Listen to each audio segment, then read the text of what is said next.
General ওয়াকারও কি যাবে কিনা এই আলোচনাটা হচ্ছে। আমার মনে হয় এইসব আলোচনা শুনলে ওয়াকার আপনার কিন্তু কলিজায় চিনচিনে ব্যথা করার কথা। রাষ্ট্রপতি শাহাবুদ্দিন চুপ্পু তো গেল, এখন জেনারেল ওয়াকারের কি হবে? ওয়াকার কিন্তু আপনি কোন পরিস্থিতিতে কি করেছেন? আপনি আপনার নিয়োগকর্তার সাথে সরাসরি আপনি কিন্তু মুনাফিকি করেছেন। একজন মুনাফিক কি বেহেশতে যেতে পারে? কিন্তু আমি আলোচনা করছি যে এই যে আপনি যে বেঁচে থাকবেন যে কয়দিন এখন থেকে, সেই সময়টা আপনার জন্য কি, সেটাই আলোচনা করার জন্য কিন্তু এত কথা বলছি। আপনি দায়িত্ব নেওয়ার পর দেখা গেল যে আপনি আওয়ামী লীগের অনেক নেতাকে বাঁচিয়েছেন। সেটা আপনি যে অত্যন্ত চতুর একজন লোক, এটা বোঝা গেছে যে আপনি এটা বাঁচিয়ে আপনি ভবিষ্যতে দেখাবেন যে আপনি অনেককে বাঁচিয়েছেন, তারাও অনেকে আপনাকে বাঁচাতে আসবে। কিন্তু বাঁচাতে কি পারবে? আপনার নিয়োগকর্তার সাথে যে আপনি বিশ্বাসঘাতকতা করেছেন, শেখ হাসিনার সাথে তার কোনো এই ধরনের হাতে গড়া অফিসার আপনার মতো বিশ্বাসঘাতকতা করতে পারতো? কোনোদিন রাতে আপনাকে একটু জিজ্ঞেস করেন তো, কোনোদিন বৃষ্টির সময় কিংবা কোনোদিন আকাশে বাজ পড়লে নিজেকে একটু জিজ্ঞেস করবেন যে আপনি শেখ হাসিনার সাথে, আপনি এবং নাজমুল মিলে, নাজমুল তো ফরেন মিনিস্ট্রিতে অ্যাম্বাসেডর ছিল, আমি ডিজি ছিলাম, আমার অধীনে চাকরি করেছে বলা যায়, কারণ আমি যে ডেস্কে কাজ করতাম সারা পৃথিবীতে যত অ্যাম্বাসেডর সবগুলোই এক ধরনের ওইখানে যোগাযোগ করতো। নাজমুল আমাকে দিনে 2বারও ফোন করেছে, আমি উত্তর দিয়েছি, তাকে গাইড করেছি। সেই নাজমুল নাকি বড় জঙ্গি হিসাবে আবির্ভূত হয়েছে শেখ হাসিনার বিরুদ্ধে। ওয়াকার, একবার নিজেকে জিজ্ঞেস করবেন, আকাশে বাজ পড়লে জিজ্ঞেস করবেন, হ্যাঁ, রাতে যদি আপনি বিদ্যুৎ চমক দেখেন জিজ্ঞেস করবেন, বন্যাতে জিজ্ঞেস করবেন, খরাতে নিজেকে জিজ্ঞেস করবেন, গাড়ির টায়ার ফাটলে, হ্যাঁ, তখন আপনি নিজেকে জিজ্ঞেস করবেন যে আপনি যে বেইমানিটা শেখ হাসিনার সাথে করেছেন, এইটা কি শেখ হাসিনার সাথে আর কেউ করতো? এইভাবে সরাসরি আপনি আর নাজমুল মিলে যে বেইমানিটা করেছেন, বিমান বাহিনীর প্রধানের কথা আমরা কিন্তু অতটা জানি না, ভবিষ্যতে হয়তো জানা যাবে। এখন সবাই বলা বলি করছে যে নাজমুল আর আপনি মিলে কিন্তু বেইমানিটা করেছেন। ওয়াকার, কয়জন মানুষ শেখ হাসিনার অধীনে যারা চাকরি করেছে তারা এই কাজটা করতে পারতো? আইজিপি পেরেছে? পারে তো নাই, কেউ তো পারে নাই, আপনি কিন্তু পেরেছেন। আপনি পেরে আপনি জাতির দায়িত্ব নিয়েও কিন্তু আপনি বাঁচতে পারতেন। আপনার জন্য আপনি যদি ঠিক মইনুল আহমেদ যে কাজটা করেছে সেটা যদি করতেন, আওয়ামী লীগের অনেক লোককে জেলে দিতেন, কিন্তু কাউকে রাস্তায় মারতে দিতেন না, কাউকে সাধারণ মানুষের উপর অত্যাচার, আওয়ামী লীগের সাধারণ কর্মীদের উপর অত্যাচার হতে দিতেন না। জেলে দেওয়ার পর আপনি মইনুল আহমেদ যে পর্যায়ে নির্বাচন করেছে, কিংবা জেনারেল নুরুদ্দিনের কুয়ের পরে বিচারপতি শাহাবুদ্দিন অস্থায়ী রাষ্ট্রপতি হয়ে যেভাবে নির্বাচন করেছে, আপনি যদি সেইভাবে একটা নির্বাচনের ব্যবস্থা করতেন, সেই নির্বাচনে যদি একেবারে ফেয়ারলি বিএনপি আওয়ামী লীগ সব দল অংশগ্রহণ করতে পারতো, আপনি কিন্তু ইতিহাসে বেঁচে যেতেন এবং অনেক সুনামও কুড়াতে পারতেন, যেহেতু জঙ্গি উত্থানে অনেক সাধারণ মানুষকে আপনারা সম্পৃক্ত করতে পেরেছিলেন। আপনি সেটা করেছেন জেনারেল ওয়াকার, আপনি সেটা কিন্তু করেন নাই। আপনি এরপরে একটা জিনিস কি খেয়াল করেছেন জেনারেল ওয়াকার, যেই দিন থেকে আপনি কু করে ফেললেন সেই দিন থেকে কিন্তু আপনি আর সেনাপতি নাই। আমি জানি আপনার বিভিন্ন চামচারা বলছে যে একজনকে বলতে দেখলাম যে আপনি জেনারেল ইন কি ওয়ার টাইম জেনারেল। আপনি আসলে সেদিন থেকে আপনি কিন্তু একজন জেনারেল, একজন সেনাবাহিনী প্রধান থেকে আপনি কিন্তু একটা চাকরে পরিণত হয়েছেন। হ্যাঁ, আপনি অনেক ক্ষমতাধর ছিলেন ইউনূসের আমলে, কিন্তু সত্য কথা হলো আপনি কিন্তু রাতারাতি জেনারেল থেকে চাকরে পরিণত হয়েছেন। আপনি যেসব আত্মঘাতী জঙ্গিরা এই উত্থান ঘটিয়েছে আপনার কুয়ের সুযোগ নিয়ে, তারা আপনাকে চাকর বানিয়েছে, আপনি তারা রাস্তাঘাটে বলেছে আপনি তাদের চাকর। যেসব সাইবার সন্ত্রাসী এই উত্থান ঘটিয়েছে আপনার কুয়ের সুযোগ নিয়ে, সেই পিনাকি, ইলিয়াস, সেই সব সাইবার সন্ত্রাসীরা বলেছে যে আপনি চাকর, আপনি নিরেট চাকর। যে জাহেদ সাহেব এখন আমাদের প্রধানমন্ত্রী তারেক রহমানের তথ্য উপদেষ্টা এবং আরো বিভিন্ন বিষয়ক উপদেষ্টা, জাহেদ সাহেব বলেছে আপনি চাকর, আপনি সেই ইন্টারিম গভর্নমেন্টের চাকর। তারপরে আপনার অধপতনটা দেখেন না, আপনি কি ফিল করেছেন? আপনি তারেক রহমান সাহেবকে সারা সেনাবাহিনী পাঠিয়ে দিলেন ওনাকে ওনার প্রতিরক্ষা করার জন্য। উনি যেদিন আসলেন পুরো সেনাবাহিনীকে পাঠিয়ে দিয়েছেন না? কিন্তু আপনি কি সেনাবাহিনী প্রধান হিসাবে কতটা ক্ষমতা, আপনি শেখ হাসিনার সময় সেনাবাহিনী প্রধান হিসাবে যেভাবে আপনাকে নির্ভার জেনারেল সেনাপ্রধান এই বোধটা আপনি করতে পারতেন, অনুভব করতে পারতেন। তারেক রহমানের জন্য পুরো সেনাবাহিনী রাস্তায় পাঠিয়ে দিয়ে সেই কি ওই যে ওই রাস্তাটাতে, হ্যাঁ, বসুন্ধরার ওই রাস্তায় আপনি 300 ফিটে পুরো পুরো সেনাবাহিনী পাঠিয়ে দিয়ে কি আপনি সেই সম্মান বোধ করেছেন? না আপনি চাকর বোধ করেছেন, যে আপনি এখন একটা চাকরে পরিণত হয়েছেন? আপনি এমন একটা কাজ করেছেন যার ফলে কিন্তু আপনি চাকর হয়ে গেছেন। এবং আমি নিশ্চিত সেদিন কিন্তু আপনি নিজেকে জেনারেল সেনাবাহিনী প্রধান বোধ করেন নাই, আপনি নিজেকে চাকর বোধ করেছেন। আপনি যেদিন স্ত্রী বেগম খালেদা জিয়ার সাথে দেখা করতে গেছেন, আমি চোখ বন্ধ করে বলে দিতে পারি আপনি কিন্তু তখন নিজেকে চাকর মনে করেছেন। মানে আপনার অনুভবটা বলছি, আমি মানুষ কি ভাবলো সেটা না, আপনার অনুভব ছিল সেদিন আপনি একটা চাকর হয়ে গেছেন। রাতারাতি আপনি শেখ হাসিনার সাথে বেইমানি করে আপনি কিন্তু চাকর হয়ে গেলেন। আপনার বোধে একটা চাকর ছিল, এতে কোনো সন্দেহ কারো করার কিন্তু অবকাশ নাই জেনারেল ওয়াকার। তারপরে আপনার সময় যে রাস্তায় মানুষ পিটিয়ে মারা হয়েছে, আপনি জানেন দীপু দাস নয় একটা হিন্দু ছেলেকে, হ্যাঁ, মেরে আবার পুড়িয়েও দেয়া হয়েছে। আপনার সময়ে বাংলাদেশের ইতিহাসে সবচেয়ে বেশি মানবাধিকার লঙ্ঘন হয়েছে জেনারেল ওয়াকার, সবচেয়ে বেশি। আপনি এটা দেখাতে পারবেন না। হ্যাঁ, 75 সালে হয়েছে সেটাও অনেক বড় মানবাধিকার লঙ্ঘন, কিন্তু এত দীর্ঘদিন ধরে তো সেটা চলে নাই। তারপরে অনেক মানবাধিকার লঙ্ঘন বাংলাদেশে হয়েছে, 21শে আগস্ট হয়েছে, এগুলো তো সব আওয়ামী লীগ, অ্যান্টি আওয়ামী লীগ করেছে। আর আপনি কিন্তু আওয়ামী লীগের উপরই মানবাধিকার লঙ্ঘন করলেন। আপনি গোপালগঞ্জে কয়জনকে খুন করেছেন? 4 জনকে করেছেন না? আপনাকে খুব পাওয়ারফুল মনে হচ্ছিল সেদিন, তাই না?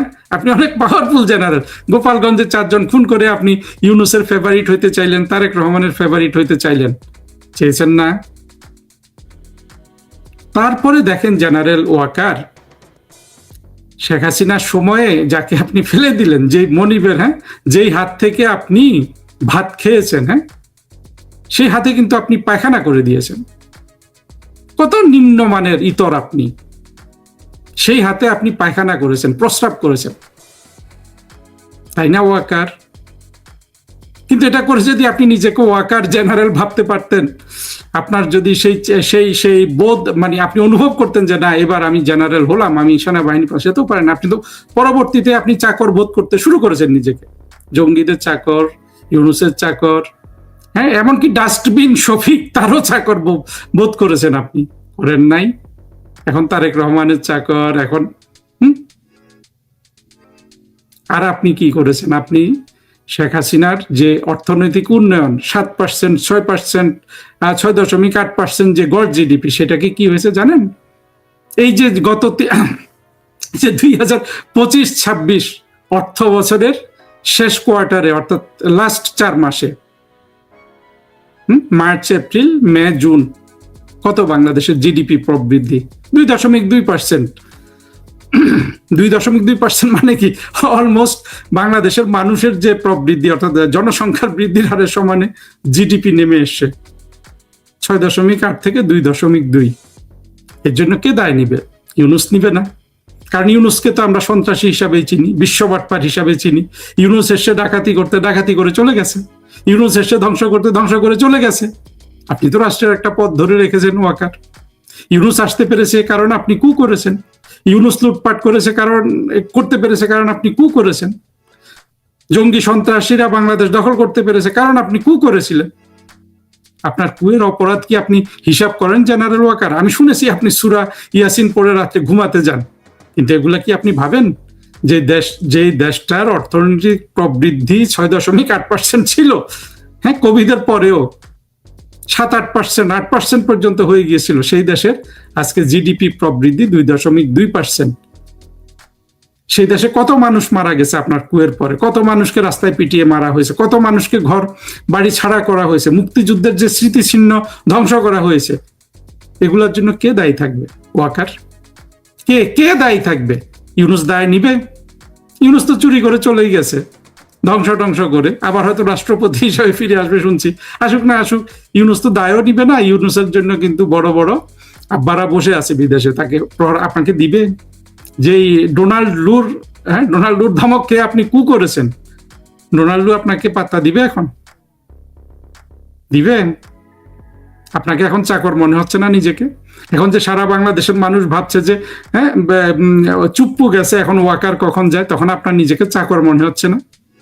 কোনো সম্মানিত মানুষ বোধ করছেন আপনি নিজে? করতে পারছেন আপনি নিজেকে যে আপনি একজন সম্মানিত মানুষ? এখন নিজেকে চাকর মনে হচ্ছে না? এখন দেখেন, আপনি দাড়ি রেখেছেন, দাড়ি রেখলে একটা মানুষকে কিন্তু সৌম্য, কান্তি, হ্যাঁ সুন্দর মনে হয়, যে না একটা পবিত্র আছে। আপনাকে খুব কুৎসিত লাগে, অত্যন্ত কুৎসিত, জঘন্য লাগে দাড়িতে। আপনি একটা অপরাধীর, দেখেন একজন অপরাধী যখন অপরাধ করে, দাড়ি রাখুক আর হজ করুক, তাকে কুৎসিত মনে হবেই মানুষের চোখে। আপনাকে কিন্তু সবারই কুৎসিত লাগে। এমন নয় যে আপনি যাদেরকে চাকর হয়েছেন, সেই এনসিপি বলুন, ইউনূস বলুন, তারেক রহমান সাহেব বলুন, বা বিএনপি, সবার চোখে আপনি কুৎসিত। আপনার দাড়ি, শ্মশ্রুমণ্ডিত চেহারা, সৌম্য মানে সুন্দর হওয়ার পরিবর্তে কুৎসিত হয়েছে, অত্যন্ত জঘন্য লাগে আপনাকে। ওয়াকার, এখন তো সবাই ভাবছে আপনাকে ফেলে দিবে। আমি জানি না আপনাকে তারেক রহমান ফেলবে কি ফেলবে না, কিন্তু এই পৃথিবীতে আপনি পতিত হয়ে গেছেন। আপনার অপরাধগুলো চিন্তা করেন। আপনি সেই জেনারেল শফিউল্লাহ থেকে, যাদের আমলেও রাষ্ট্র বড় ধরনের আপনার সমস্যায় পড়েছিল বা একটা ক্রান্তি লগ্ন পার করেছে, সব জেনারেলদের সাথে আপনি নিজেকে তুলনা করবেন। তাদের মধ্যে বঙ্গবন্ধুর হত্যাকারীরা ফাঁসিগ্রস্ত হয়ে গেছে, জিয়াউর রহমানের হত্যাকারীকে মেরে ফেলা হয়েছে, এবং আরো হত্যাকারীদেরও কিন্তু ফাঁসি টাসি হয়েছে, এবং সর্বশেষ একজনকে ধরা হয়েছে। আর অন্যান্যরা তো রক্তপাতহীন কু করেছেন। আপনার কুয়ো রক্তপাতহীন, কিন্তু আপনার কুয়ের পরে যে অবিচার হয়েছে, যে জাহান্নাম বাংলাদেশ পরিণত হয়েছে, বাংলাদেশে অর্থকরী যেভাবে কেটে, হ্যাঁ আপনার ওই শেখ হাসিনার সময়ের 100 টাকা আজকে বাংলাদেশের কিন্তু 40 টাকা। প্রতি 100 টাকায় যে 60 টাকা অবনমন হয়েছে, কতগুলা টাকা কমে গেছে। এই অপরাধটা কিন্তু জেনারেল আপনার ঘাড়ে, আপনার নাজমুলের বিমান বাহিনী প্রধানের ঘাড়ে, কিন্তু আসলে তাদের ঘাড়েও না, মূলত আপনার ঘাড়ে। বাংলাদেশে সবাই জানে যে সেনাবাহিনী প্রধান ঠিক থাকলে বাকিরা অটোমেটিক ঠিক থাকে। আপনার ঘাড়ে কত অপরাধ জমা হয়েছে, অর্থনৈতিক, সামাজিক, মুক্তিযুদ্ধকে ধ্বংস। অবশ্য মুক্তিযুদ্ধ নিয়ে আপনার কিছু এসে যায় না, আপনি ভাবছেন যে আমি তো এটা চাই না, আমি তো চাই যে এগুলা না থাকুক। কিন্তু অনেক মানুষ তো চায়, 8-10 কোটি মানুষ তো চায় যে ওগুলা থাকুক। তাদের চোখে আপনি ওই অপরাধী হয়েছেন না। এখন সবাই ভাবছে যে আপনাকে যে কোনো মুহূর্তে ফেলে দেওয়া হতে পারে। আপনার মাত্র শুরু হলো। এই যে আপনি আজকে থেকে যতদিন বেঁচে থাকবেন, বা এই যে 2024-এর 5 আগস্ট থেকে যতদিন বেঁচে থাকবেন, আপনি কিন্তু ওই সময়টা একজন চির জাহান্নামী মানুষ যেই বোধ করে, সেই বোধের মধ্য দিয়ে আপনাকে যেতে হবে। হয়তো আপনার এই বোধটা এখনো আসছে নাই, কারণ চাকরিটা আপনার এখনো আছে। আপনাকে লেফট রাইট আপনার অর্ডারলি, তারপরে যারা আপনার রাস্তাঘাটে দাঁড়িয়ে থাকে তারা স্যালুট করে এখনো, কারণ আপনি তো সেনাবাহিনী প্রধান। যেদিন যাবেন সেদিন তো আর স্যালুট করবে না। আপনাকে ওই বিষণ্ণতায় পাবে, আপনাকে না পাইতে পারে। আপনি যদি শয়তানের চরম শয়তান হয়ে যান, অনেক সময় এগুলা পায় না, কিন্তু সার্বিকভাবে সেটা তো আপনার মানসিক বৈকল্য। আল্লাহ কিয়ামতের দিন কাউকে চিরজাহান্নামীর ঘোষণা দিলে তার যে বোধটা হয়, জেনারেল ওয়াকার, আপনি যে কয়দিন বেঁচে থাকবেন এই বোধ নিয়ে আপনাকে কিন্তু বেঁচে থাকবে। এইখান থেকে মুক্তির আপনার কোনো উপায় নাই, কিন্তু তবু আছে। আপনি যে কয়দিন ক্ষমতায় আছেন সেই কয়দিন যদি আপনি সব দলের অংশগ্রহণে নির্বাচন বা কিছু একটা করতে পারেন, আমি জানি না ওটা বাস্তবতা ভিত্তিক কিনা, কিন্তু সেটা করার বোধে আপনার আর সুযোগ নাই। আপনি চুপ্পু চলে গেছে, আপনি যাবেন কবে আমি জানি না, কিন্তু এই যে চির জাহান্নামীর যে বোধ, এইটা আপনাকে তাড়না করবে। বাংলাদেশের কোনো জেনারেল জীবিত অবস্থায় এই শাস্তি পায় নাই। মঞ্জুরের হয়তো পাইতো, মঞ্জুরকে তো মেরে ফেলা হয়েছে, আর কারো কিন্তু এই শাস্তিটা হয় নাই। জেনারেল মইনুল আহমেদ, উনি দেশে আছেন বা থাকতে পারেন না সেটা আমি জানি, কিন্তু উনি তো এতটুকু সন্তুষ্টি আছে যে উনি দেশপ্রেমিক মানুষ, উনি কিন্তু নির্বাচনের ব্যবস্থা করেছিলেন একজন জেনারেলের সর্বোচ্চ যেটা করা সম্ভব। আপনিও একটা নির্বাচনের ব্যবস্থা করেছেন, সেখানে বাংলাদেশের 50% মানুষকে আপনি অংশগ্রহণ করতে দেন নাই। আপনি চিন্তা করেন তো, জেনারেল মঈন আহমেদ কি ইলেকশন করেছে, আপনি কি ইলেকশন করেছেন? আপনি কি আপনার মাতা পিতার সন্তান? আপনার কাছে কি কোনো বিবেক কাজ করে ওয়াকার? শুধু জঙ্গি বোধ নিয়ে আপনি যদি ভাবেন মরে গেলে আপনি বেহেশতে চলে যাবেন ৭২-এর কাছে, করতে পারেন। এই বোধ, এটা তো অনেকেই বিশ্বাস করে, কিন্তু সেটার আগে যে অপরাধগুলা হয়, সেই অপরাধের জবাব দিতে হবে না? ধরলাম যে পরকালে দিলেন না, এই যে ইহকালে দিতে হবে না মানুষকে? আপনাকে দিতে হবে। একজন চিরজাহান্নামী হিসাবে কিন্তু আপনি বেঁচে থাকবেন এবং এই বোধ নিয়ে আপনি মৃত্যুবরণ করবেন। এখন বলুন, আপনার চেয়ে দুর্ভাগা বাংলাদেশে আর কে আছে এই মুহূর্তে? আর কে আছে?